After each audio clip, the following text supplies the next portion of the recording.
Bernhard Mumm is founder of TomTech. As you know, TomTech is a company that is quite involved since in its inception, more than 25 years ago now, in quantitation of various basically structures and function of the heart. And now TomTech is a subsidiary of Philips, but they still have the drive and the innovation to push us to a different stratosphere. And where's Nick? Nicholas is around here, so both of them. Oh, he's gonna fly alone? Oh, wow, okay. Well, he's gonna demonstrate a few things to us that could be futuristic, but let me tell you, they're already here. So enjoy. Thanks, Bernhard. So thank you very much for your kind introduction, Dr. Zoghbi. And thank you very much for inviting me to Houston to give this lecture about virtual and augmented reality. But Dr. Zoghbi, I need to tell you the truth why I was coming to Houston. Okay. And this was not this conference. It's the Houston Rodeo. So the conference is my second choice, and it's my great pleasure anyhow to entertain you while you take your lunch break here, entertain you for the next about 30 minutes, and with two things, the lunch and, as I said, virtual and augmented reality. And I hope it's not only entertaining, but it's as well educational, because we would like to show you how we envision the future of visualization, the future of interaction, especially with 3D data sets out of different modalities, CT, MRI, but as well 3D echo. So before I do that, live on stage here, or more live on the floor, I would like to get you a little bit information about the background. What do we mean with virtual reality and augmented reality, and how can we really use it in cardiovascular imaging? So it should be a kind of glimpse in the future. If we look to 3D imaging, the problem today is we have all these beautiful systems to acquire the 3D data sets, but most of the time, or nearly all the time, the information can be acquired 3D, can be analyzed in 3D, but is displayed on a 2D screen. So everything we see here as well on this projected wall is a 2D representation. And unfortunately, with our virtual reality demonstration later on, I will see it in 3D, but you will see it still in 2D. So it's only half of the game. And probably if you like, then later on, you can try it out by yourself if you have a little bit more time than after the conference stops. So that's why 3D displays got developed already since 20-25 years. We are experimenting with 3D displays. And Roberto, I was stealing this slide from one of your first 3D presentations. I think it was 20 years ago. Stereo glasses. Everybody knows this green and red glasses for a 3D movie. Stereo monitors. So Dr. Martin liked the EchoPixel system. But they are expensive, and you need to have a special setup. You need to have special glasses here. Holographic displays would be the optimum, because then a group of people can stand around the same table and look at the same heart, the same object, from all different perspectives and go around and look into that.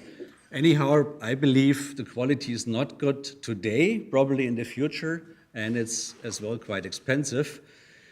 Then we've heard about 3D printing as a very nice mean in order to visualize and grab in a haptic way 3D anatomy. And Dr. Little is doing great work here in Houston with 3D printing, probably world-leading work in this aspect. But it's static, so the heart is not beating if you have a 3D print. It's only one phase of the heartbeat. That's why we believe virtual reality and augmented reality will play a very important role in the future. And I hope I can show you what we envision and which role this will be in the future. So focusing on these two aspects, let me first explain you what virtual reality is. So it's not new. It's more or less a computer-generated reality. So this was done already in the 1950s here with this huge display here, where you put your head in and then you see some computer-generated environment. And probably you all know this kind of poor man's virtual reality Google Cardboard, where you put your smartphone in front of that and then you can turn your head around and you're in the 3D scene. Or then mainly for video games, playing these virtual reality headsets are used. And they are available in many different ways. You see all these different helmets here, which are commercially available. And the system we have here right now, as we bought it 1 year ago, it was around $1,000. Now it's around $400. You see how the price comes down. In 2 years from now, probably it's $100. So it will be very affordable based on the drive from the gaming industry. So, and compared to that, augmented reality, that's something where you are not completely blocked and only see the computer animation, the computer scene. You can see looked through the glasses. And here we have this Microsoft HoloLens here, where you see through the glasses, and you have then in combination with that computer-generated scene. So like we took this video on my colleague's Niklas' desk. So it's his desk, and he has this nice dancer on the desk, but you only see this dancer if you have this HoloLens on. But what are the applications of VR and AR? And we have to say it's not driven by medical applications. It's mostly driven by video games. And there is another aspect where it's driven and a lot of money is invested here. And I would call it adult entertainment. So, and luckily, we in medical imaging, we can take advantage of these huge money machines here in these aspects in order to take this technology to medical imaging and use it. Marketing, and I don't go into all these aspects where virtual reality is already used much more than in medicine. Our focus today is clearly medicine. And here, let me just show you what we can do with augmented reality. So for that, I changed my rodeo hat to a little more modern thing here, this Google, this Microsoft HoloLens. And let me show you how we envision how you can interact with the 3D data set with this HoloLens. So here you see your review workstation on a notebook, or it can be on your ultrasound system, and you have your headset on. And you just take now with your fingers here, you grab that here, and then you move your 3D display probably towards your patient, and you can see then beside your ultrasound system, you zoom it up with your finger here a little bit, and then you can look around, go around. This is a mass here in the left atrium, and you can interact with that, having your HoloLens, this augmented reality on. I have to admit, it's getting a little heavy after a while, but this will be solved in the future, and people believe in several years this will be just very small, very light, no difference anymore with your reading glasses. So virtual reality in cardiovascular imaging, as this is a multimodality conference, we would like to show you how we can use VR based on CT data sets, but as well 3D echo data sets. And for that, we are now starting with our live on stage presentation. I would like to introduce my assistant from TomTech, Niklas Hitcherich, and he has put this beautiful scene together, and he was programming all of that. And now I'm going to the other side here, because now I will put my headset on. So this is an HTC Vive glasses, as I said, now $400.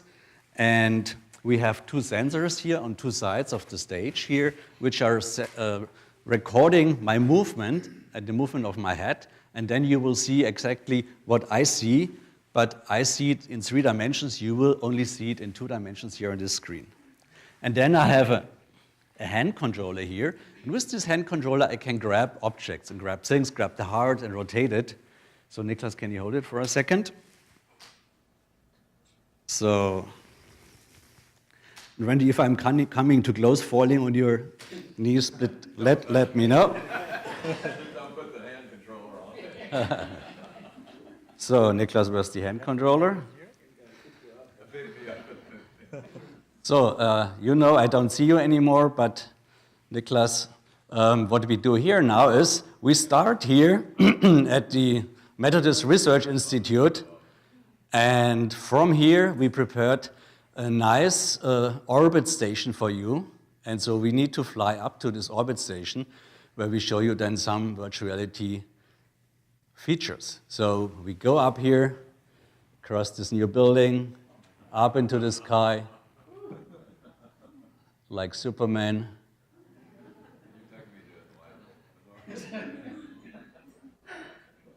So we go up into the sky, and then now we are at the orbit, beautiful stars. And here, now we look down to the Earth. It's Europe. Sorry about that. Where's the Tesla car? That's all. So I can go close to this platform and look down. I hope you're not seasick. And you see Spain down here, England. And then we can look around at this platform. You see, this is Dr. Meyer here and Heidi, our assistant. And I have this possibility. You see, I can teleport myself on this platform. So now I'm jumping to this position here, like here. And then, hi, Heidi. And we have some things here. So we have a CT data set over there, and we will come to that a little later. But first, I go to these objects here, because I would like to explain you how can we interact with objects. So this is a cube here, and I just grab the cube here with my hand controller, and you see it does not have gravity. So we can give physical characteristics to objects. This does not have gravity, and I can just take it and throw it into space. So it's flying to the Mars. But there is no Tesla in it. So, and then we have the other object here, this red bowl. You see, this has gravity. So we thought probably to make a basketball basket here somewhere, but we could not finish that. So I just throw it into space here.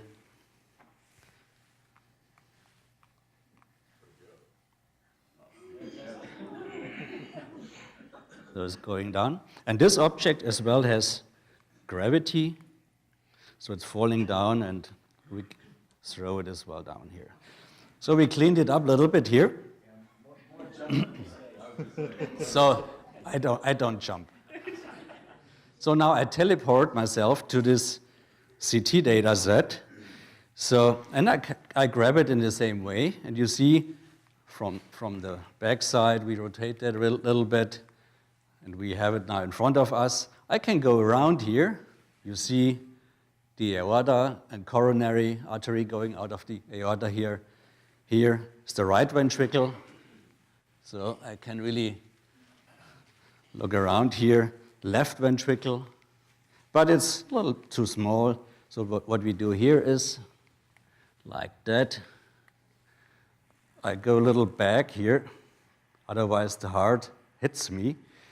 So Niklas, let's zoom it up a little bit. So we zoom it up even more.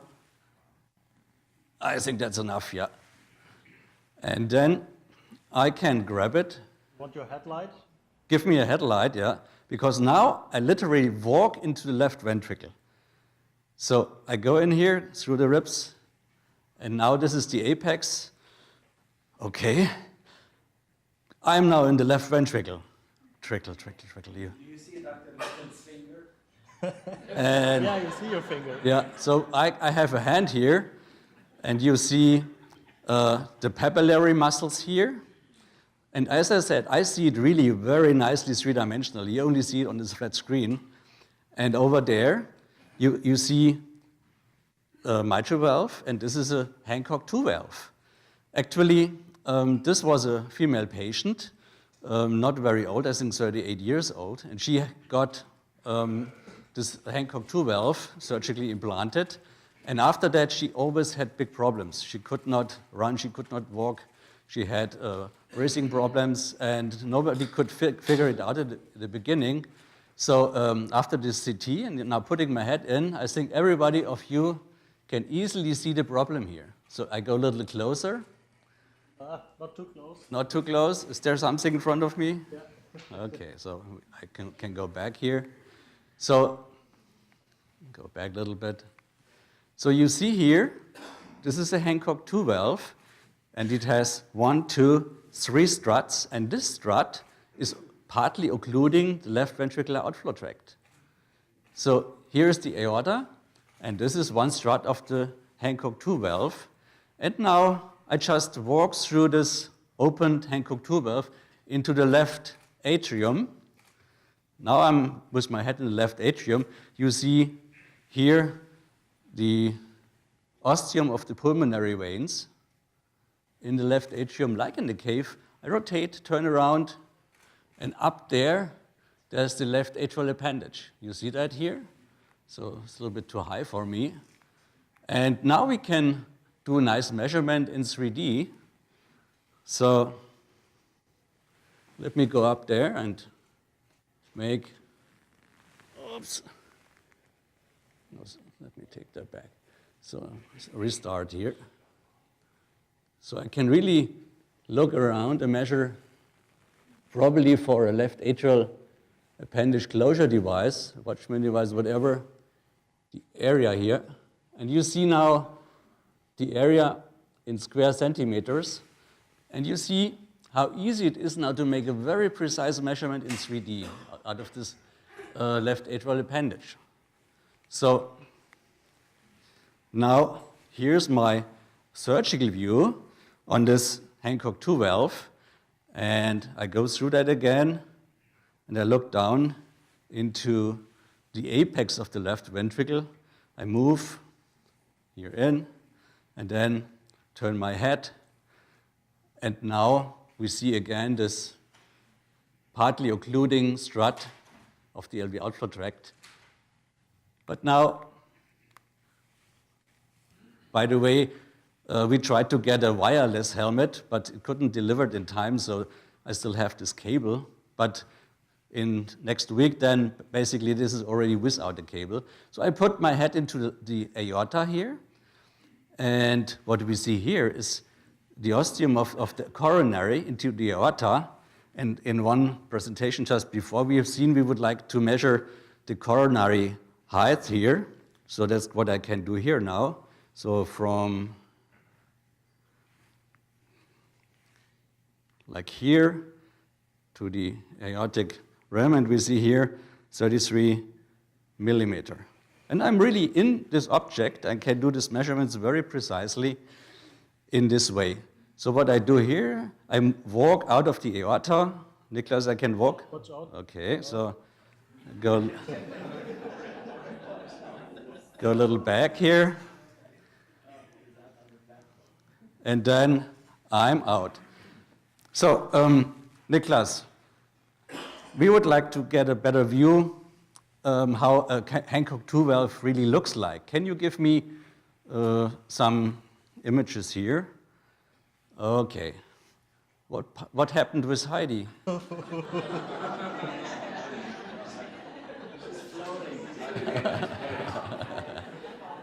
Sorry about that.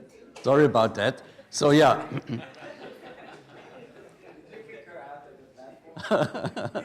Not by purpose, so. But for equal opportunities, we need to do the same with him. I cannot do it now. So again, Niklas, this is a flat image. I like to have it in 3D. Thank you very much. So this is a 3D Hancock 2 valve. And by the way, this Hancock 2 valve was surgically extracted from this female patient.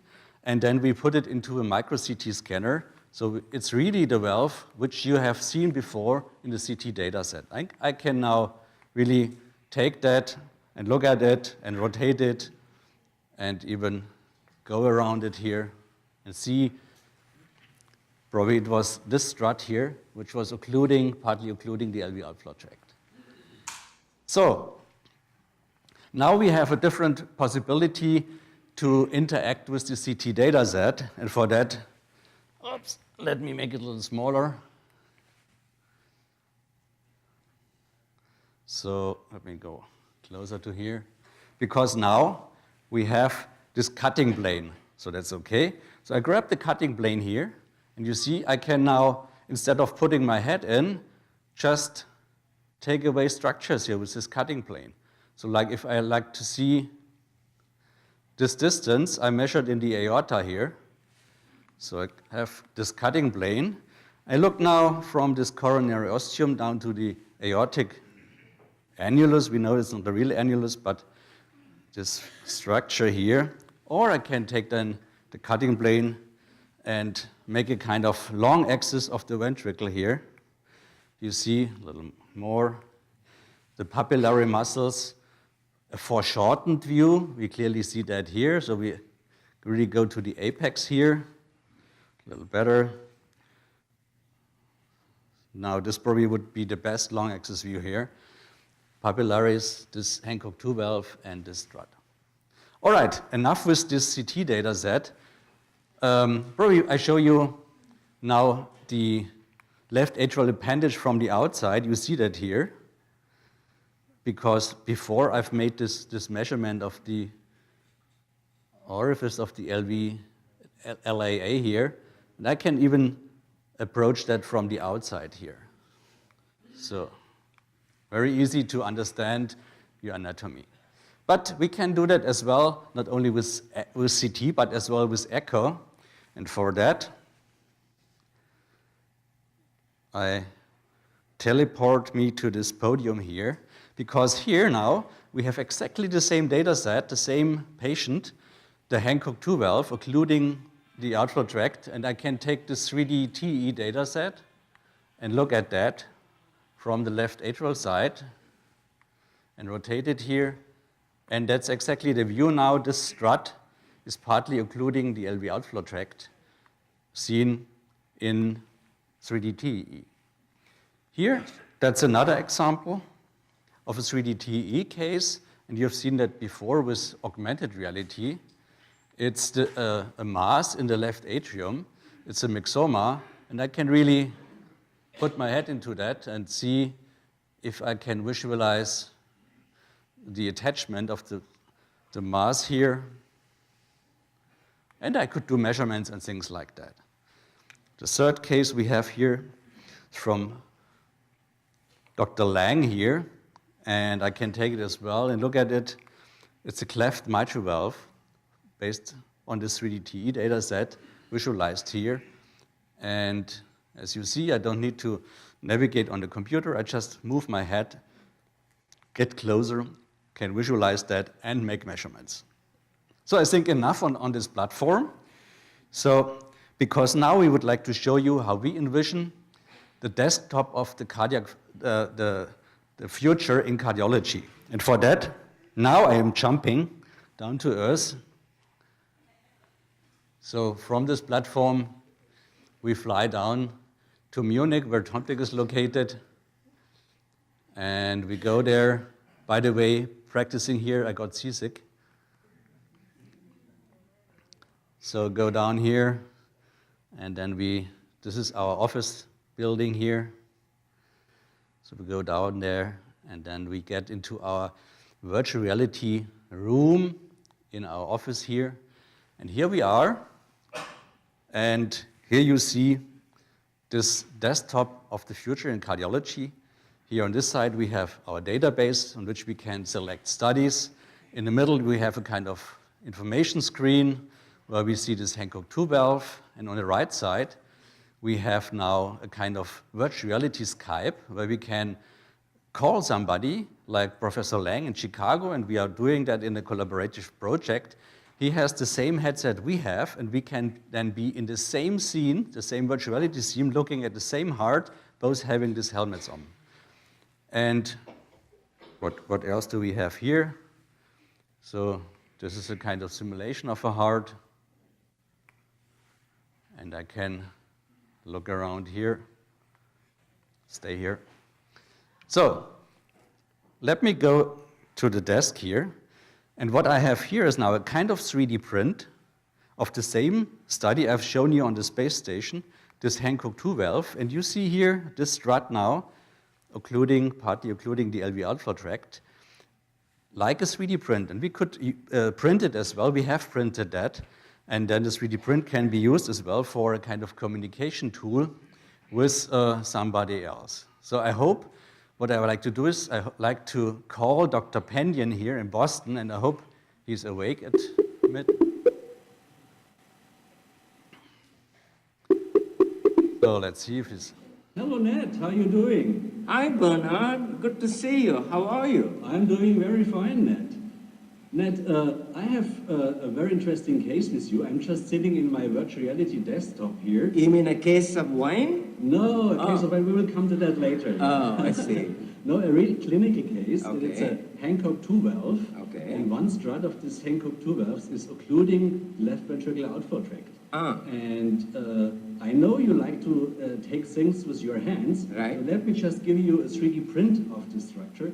I have this 3D print in my virtual reality, but actually I can transfer it to you as a real 3D print. Let me give it to you. Oh, okay. That's delightful. You know, virtual reality and all that is great, but nothing like having a heart in the palm of your hand. You're right, yeah. What is the problem here? So the problem is if you look into the LV outflow tract from the ventricular side or from the aortic side, right, you see one strut really partly occluding the LV outflow tract. Yeah, I see. And so Two this, here, that's okay. This yes, strut is protruding to us. Yes. So, and I think that's a nice benefit of 3D printing. You just take it with your hand and you can see immediately what's the case. You know what, I completely agree with you. I like to feel things, and this is a great way of doing it. Yeah, you're right.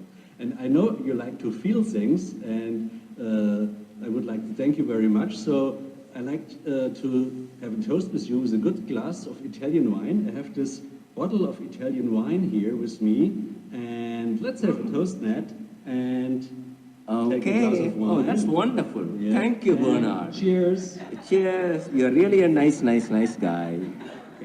Thanks. Bye-bye. Bye. Ciao. So thank you very much, Ned, and have a nice afternoon in Boston. Hopefully it's not snowing there. So now, what else do we have here? As I told you, we are in this virtual reality desktop, and I go into the database and select now another study here. And this is now a 3D echo data set. It's a P2 prolapse, and what we can do here, we just grab now in this study here and just pull the 3D out of the 2D screen, and now you have this 3D representation of this P2 prolapse just in front of you. You put your head into it and look at it, and then you could stop it and do measurements here. Let me put that away, and let me see what else do we have here. We have another study here in this data set. The entire morning we've heard about TAVR and transmitral valve replacement and so on. And thanks to Roberto Lang, we have two data sets here, pre-TMVR and post-TMVR. And as you see here, they are flat in a flat screen. So what I do here is I just grab it and take it out of the screen, and here it is. So now we do some measurements here. So like I measure from here to here, and then I measure from here to here, and then I can measure the area here. So let me see. Yeah, and then we have the results here. You see it floating in front of me. Area is 2.6 square centimeter. The distance is around 18 millimeters. And then I just grab that here and put it back into my database as a kind of 3D representation here. And then it's in my database. I can send it to the PACS and retrieve it then later in 3 dimensions. So what else do we have here? We have the post-TMVR. So let me grab the post-TMVR out of the screen here. And you nicely see now there is no mitral stenosis anymore. And you can then really look at the structures here. Oh, I see my time is over. So All right, so we go back, and oh, the patient is complaining already. So sorry, time is over. We go out here, and this is a kind of virtual reality desk here where we can do then a combined session and look from different positions to this object. So now I'm going to the platform here because now we fly back from Munich, from TomTech. So this is our square in Munich, and we start here, go up into the sky. Oops. Go up into the sky and see if I can find Houston. There it is, yeah. So now, oh, better go down. So here's the Houston Methodist Research Institute where we are now all sitting together here. And then we go here, don't get seasick. And now I'm back with you here, back.